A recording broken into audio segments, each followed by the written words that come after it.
Same પેપરમાં question તમને repeat થયો છે અલગ રીતે કે 73માં બંધારણીય સુધારા કયા અનુચ્છેદને પ્રભાવિત બનાવે છે. ત્યારનું આપણે પૂછ્યું હતું કે ભાઈ આપણે પંચાયતની પ્રેરણા ક્યાંથી લીધી છે, તો ત્યાં જે છે આપણે ડીપીએસપીનો આન્સર હતો. હવે આપણે સ્પેસિફિક આન્સર પૂછ્યો છે કે 73મો સુધારા આપણે કયા અનુચ્છેદને પ્રભાવિત કરે છે, તો આપણે ડીપીએસપીના આર્ટિકલ 40ને પ્રભાવિત કરે છે કે જે ગાંધીયન પ્રિન્સિપલ છે, અને આનાથી પ્રભાવિત થઈને આપણે 73મો સુધારો કર્યો.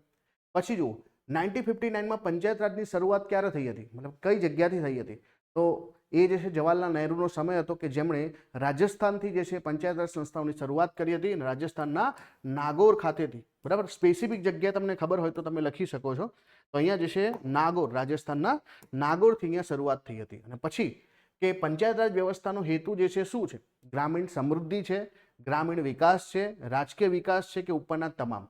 તો પંચાયત રાજ વ્યવસ્થા આપણે જે છે ગામડાઓ સુધી પહોંચાડીએ છીએ એનો મુખ્ય ઓબ્જેક્ટિવ શું છે, આ તમામ. આપણે ગામડાઓ સમૃદ્ધ કરવા છે, ગામનો વિકાસ કરવો છે, અને રાજકીય વિકાસ કે લોકો પણ જે છે આજે પોલિટિક્સમાં પાર્ટિસિપેટ કરે અને પછી એ લોકો જે છે ઉપર વધે, આગળ વધે, તો એ પણ આપણો ઓબ્જેક્ટિવ છે.